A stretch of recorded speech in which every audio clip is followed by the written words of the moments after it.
संदेश दिया है। पीएम मोदी ने कहा है कि सुख चैन की जिंदगी चाहिए, रोटी खाओ वरना मेरी गोली तो है ही। पहलगाम से लेकर आतंक तक, फिर ऑपरेशन सिंदूर की सफलता तक प्रधानमंत्री मोदी ने एक के बाद एक पाकिस्तान पर कई प्रहार किए हैं। आपको रिपोर्ट में दिखाते हैं।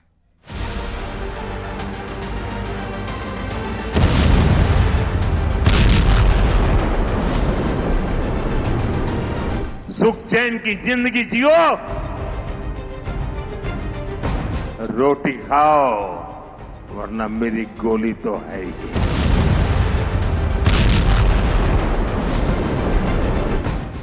पाकिस्तान को एक बार फिर पीएम मोदी ने बड़ी चेतावनी दी है। ऑपरेशन सिंदूर की सफलता के बाद पीएम मोदी ने पाकिस्तान को कड़े शब्दों में संदेश दिया कि सुख चैन की जिंदगी चाहिए, रोटी खाओ वरना मेरी गोली तो है ही। यही नहीं, पीएम मोदी ने पाकिस्तान को आतंकवाद पर एक बार फिर से घेरा है। इस बार पीएम मोदी ने आतंक पर पाक को टेररिज्म का टूरिज्म देश बता दिया। मैं पाकिस्तान के बच्चों को कहना चाहता हूं, ये आपके हुक्मनारा, ये आपकी सेना आतंकवाद के साए में पल रही है। वो आपके जीवन में खतरे पैदा कर रही है, आपके भविष्य को नष्ट कर रही है, आपको अंधेरे में धकेल रही है। पाकिस्तान को आतंक की बीमारी से मुक्त करने के लिए पाकिस्तान के अवाम को आगे आना होगा, पाकिस्तान के नौजवानों को आगे आना होगा। सुख चैन की जिंदगी जियो, रोटी खाओ वरना मेरी गोली तो है ही। पाकिस्तान पर पीएम मोदी का दिन भर प्रहार चलता रहा। पीएम मोदी ने कहा कि मैंने छिपकर नहीं मारा है, मैंने बताकर मारा है। ऑपरेशन सिंदूर आतंक के अंत की शुरुआत है। पाकिस्तान दुनिया के लिए बहुत बड़ा खतरा है। भारत पर आंख उठाने वाले किसी भी कीमत पर बख्शे नहीं जाएंगे। साथियों, ऑपरेशन सिंदूर मानवता की रक्षा और आतंकवाद के अंत का मिशन है।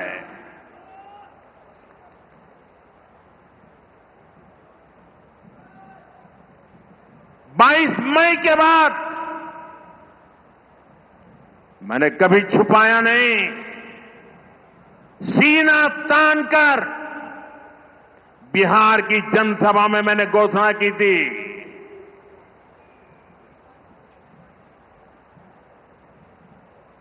मैं आतंकवाद के ठिकानों को मिट्टी में मिला दूंगा।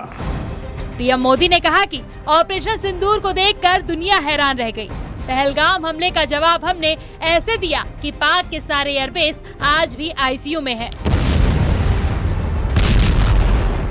भारत ने जिस सटीकता से पाकिस्तान के एयरबेस को, उनके सैनिक ठिकानों को तबाह कर दिया, उससे दुनिया हैरान हो गई। पाकिस्तान के हमले का जवाब हमने इतनी ताकत से दिया कि उनके सारे एयरबेस आज भी आईसीयू में पड़े हैं, आज भी आईसीयू में पड़े हैं। पीएम मोदी ने कहा कि जो भी हमारी बहनों के सिंदूर को मिटाएगा, उसका भी मिटना तय हो जाता है। आतंक फैलाने वाले सपने में भी नहीं सोचे होंगे कि मोदी से मुकाबला कितना मुश्किल होता है। जम्मू कश्मीर के पहलगाम में आतंकवादियों ने जो कुछ किया, क्या भारत चुप बैठ सकता है? क्या मोदी चुप बैठ सकता है? जब कोई हमारी बहनों के सिंदूर को मिटाएगा तो उसका भी मिटना तय हो जाता है।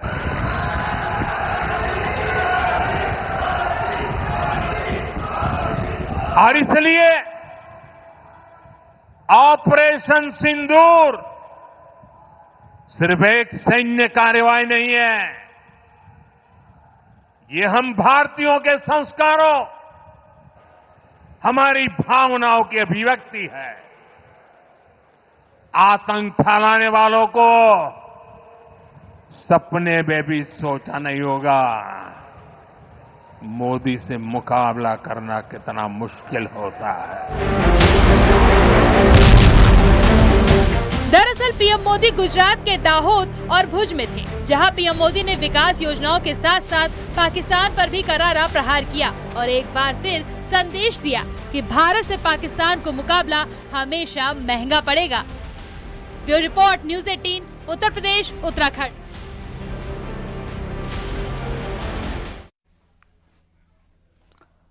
गुजरात के दाहोद और भुज को प्रधानमंत्री मोदी ने करोड़ों की विकास योजनाओं की सौगात दी है। पीएम मोदी के रोड शो में ऑपरेशन सिंदूर की झलक दिखी। महिलाओं ने सिंदूर लगाकर प्रधानमंत्री मोदी का अभिनंदन किया तो पीएम मोदी ने कई संदेश भी दिए हैं। आपको एक रिपोर्ट दिखाते हैं।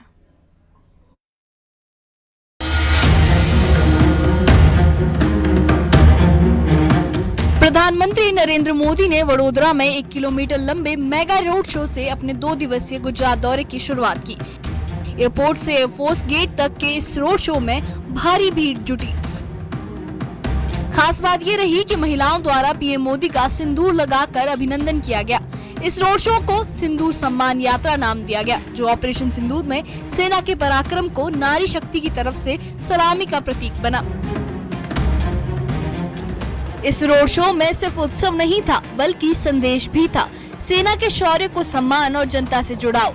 रफाल और ब्रह्मोस की झांकियों ने इस रोड शो को और खास बना दिया। रक्षा शक्ति का सार्वजनिक प्रदर्शन, जिसने ऑपरेशन सिंदूर की भावना को और मजबूत किया। वायुसेना को सलामी देते हुए लोगों में गर्व की भावना देखी गई। वडोदरा के बाद पीएम मोदी गुजरात के दाहोद में पहुंचे, जहां उन्होंने लोकोमोटिव मेंटेनेंस सेंटर का दौरा किया और एक नए इलेक्ट्रिक लोकोमोटिव को हरी झंडी दिखाई। इस अवसर पर केंद्रीय रेल मंत्री अश्विनी वैष्णव भी मौजूद रहे। पीएम ने कहा कि ये सेंटर न सिर्फ रोजगार देगा, बल्कि मेक इन इंडिया और ग्रीन टेक्नोलॉजी को भी गति देगा। ये दौरा गुजरात को लॉजिस्टिक्स और रेल इंफ्रास्ट्रक्चर में नई ऊंचाई देने वाला साबित हो सकता है।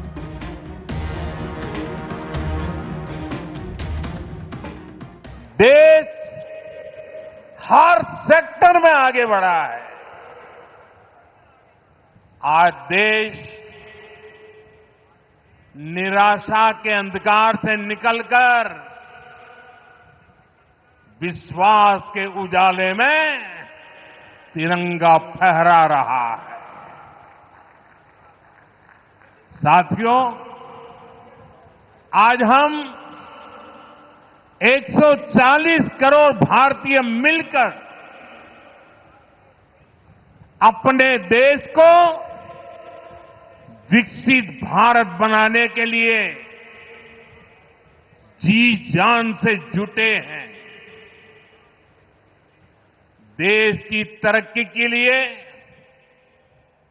जो कुछ भी चाहिए वो हम भारत में ही बनाएं, ये आज के समय की मांग है।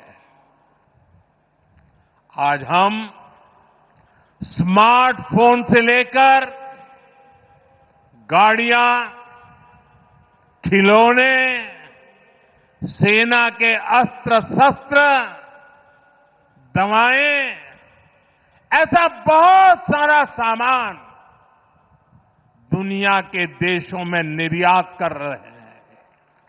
इतना ही नहीं, आज भारत रेल, मेट्रो और इसके लिए जरूरी टेक्नोलॉजी खुद बनाता भी है और दुनिया में एक्सपोर्ट भी करता है। और हमारा ये दाहोद इसका जीता जागता प्रमाण है। रोड शो में शामिल लोगों ने न्यूज 18 से बातचीत में कहा कि उन्हें मोदी पर देश की सुरक्षा और तरक्की दोनों का भरोसा है। एक स्थानीय महिला ने कहा कि हमने पीएम मोदी को सिंदूर लगाकर सम्मान दिया है क्योंकि वो हमारी सेना के गौरव की बात करते हैं और देश को आगे ले जा रहे हैं। तो नरेंद्र भाई मोदी आए थे, हमने उसका बहुत दिल से स्वागत किया है। जो ऑपरेशन सिंदूर के लिए उन्होंने जो बोला था पहलगाम में जो हमला आतंकियों किया, उनका नरेंद्र भाई मोदी ने जो खात्मा किया है उसके लिए हम नरेंद्र भाई मोदी का बहुत दिल से शुक्रिया करते हैं। जिस तरह से उन्होंने हमारे भाईचारे को बिगाड़ने की कोशिश की है, आज हम एक साथ खड़े होकर पूरे देश को नहीं पूरी दुनिया को बताना चाहते हैं कि हिंदुस्तान एक बहुत ही डाइवर्स कंट्री है और किसी ने भी हमारे भाईचारे को बिगाड़ने की कोशिश की तो उनके घर में घुस के उनको करारा जवाब देंगे। सिंदूर से सजा स्वागत, ब्रह्मोस से झलका सैन्य सम्मान और 77,000 करोड़ की सौगात। पीएम मोदी का ये गुजरात दौरा सिर्फ एक यात्रा नहीं बल्कि एक संदेश था कि केंद्र सरकार विकास, सुरक्षा और आत्म गौरव को लेकर पूरी तरह प्रतिबद्ध है। चुनावी माहौल हो या राष्ट्रीय सुरक्षा का मोर्चा, मोदी सरकार ने इस दौरे से अपने इरादे साफ कर दिए हैं।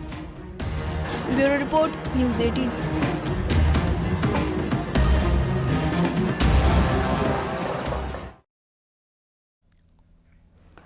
वडोदरा में पीएम मोदी के रोड शो में कर्नल सोफिया कुरैशी का परिवार भी पहुंचा। कर्नल सोफिया कुरैशी के पिता, बहन और भाई ने पीएम मोदी का स्वागत किया। सभी ने ऑपरेशन सिंदूर की तारीफ की। न्यूज 18 की टीम कर्नल सोफिया कुरैशी के घर पहुंची और उनके परिजनों से बात की। संजय भाई, सबसे पहले तो क्या कहेंगे, ऑपरेशन सिंदूर पूरा हुआ, सक्सेसफुल हुआ, उसके बाद से ही सोफिया कुरैशी जी जो है वो काफ़ी ज़्यादा सुर्खियों में रही। कितना गर्व महसूस होता है आपको? और आज पीएम का रोड शो भी था और ऑपरेशन सिंदूर को भी वहाँ पे प्रमोट किया गया। देखिए, ऑपरेशन सिंदूर अपने आप में जो हमारे देश की महिलाओं का सिंदूर छीना गया था उसका बदला लिया गया है। और सबसे अच्छी चीज़ ये रही कि दुश्मनों को ये बताया है कि हमारे यहाँ की महिलाएं ही काफ़ी हैं तुम दुश्मनों को मिटाने के लिए। जब मोदी जी वहाँ से पास हुए तो मैंने पहली बार आमने सामने देखा। It was such a excitement कि मैं देख रहा हूँ कि मेरे सामने है बिल्कुल, और वहाँ से वो हाथ वेव कर रहे हैं, यहाँ से फूल डाल रहे हैं। एंड उन्होंने कुछ कहा जो नहीं सुन सके, शायद शोर में सुनाई नहीं दिया, लेकिन वो वॉज अ मैसेज कि एक दूसरे को अभिनंदन कर रहे थे and he recognised. That was a proud moment. आप क्या कहेंगे? आप तो उनके सिस्टर हैं। जब पहलगाम में आतंकी हमला हुआ तो उसका एक ही मकसद देखा गया कि अंदर अंदर देश को टुकड़े करने की, लोगों को अलग अलग धर्म में बांटने की कोशिश की जा रही है। ऑपरेशन सिंदूर में कौमी एकता का मैसेज तो दिया, लेकिन आज जब पीएम का रोड शो हुआ तब हिंदू महिलाएं मांग में सिंदूर भरती हुई तस्वीरें जो है हमने देखी। मुस्लिम महिला भी वहाँ पे केसरिया पहन के आई थी। तो आज आपने क्या मैसेज देखा? एक्चुअली इट्स एन ऑनर है, बहुत हमारे जो है सौभाग्य की बात है कि हमने पीएम मोदी जी को सामने रूबरू देखा, मिले। और जैसे आपने बोला है कि पहलगाम में जो किलिंग हुई थी, जो वुमेन के सिंदूर उजाड़ दिए गए थे, तो सिंदूर के उजाड़ने की वजह से जो टेररिज्म फैलाने की कोशिश हमारे देश में की गई थी, धर्म के थ्रू बंटवारा करने की, वो आज जो रोड शो के थ्रू देखने को मिला। वहाँ पे सब जाति के लोग थे, चाहे वो हिंदू हो, चाहे मुस्लिम हो, चाहे सिख हो, चाहे ईसाई हो, सारे मिलके एक साथ खड़े थे पीएम मोदी जी के स्वागत के लिए। मैम, आप क्या कहेंगी? कर्नल सोफिया कुरैशी जी ने देश का नाम तो रोशन किया है, बड़ौदा का भी नाम रोशन किया है। आप उनकी माता है, आज आप रोड शो में गए थे, आपने वहाँ पे क्या माहौल देखा और पीएम से क्या? जी, वहाँ का जो माहौल था बहुत अच्छा, बहुत खुशी थी हमको देख के। और पीएम जी आए तो उनको भी देखकर बहुत खुशी हुई है। उनके अंदर चेहरे में बहुत खुशी थी, जैसे कि महिलाओं ने सबने स्वागत किया उनका। और वह सोफिया कुरैशी के बारे में तो जिस तरह से मेरी बेटियों को मैंने पढ़ाया लिखाया, इसी तरह सभी महिलाओं को, अपनी माताओं को चाहिए कि अपनी बेटियों को पढ़ा लिखा के आगे करें। सर, क्या कहेंगे? ज़्यादातर लोग जो है वो घर की जो बच्चियां होती है, लड़कियां होती है, उनको सेना में नहीं भेजते। सेना में महिलाओं की संख्या काफ़ी ज़्यादा कम है। आपने अपनी बच्ची को सेना में भेजा और समाज को बहुत ही बड़ा मैसेज दिया आप। हमारा सिद्धांत ये रहा है कि हमारे घर में सभी फौजी थे और कोई बच्चा भी फौज में हमारे बाद नहीं जा रहा था। इस लड़की ने हमारी उत्साह दिखाया। PhD कर रही थी वो, पर उसने बोला कि बाबा मैं आर्मी में जाऊँ। मैंने आपको जाओ, यू गो नाउ। वो गई और सिलेक्ट हुई। और आज जो उसने काम किया उसके लिए हमें गर्व है।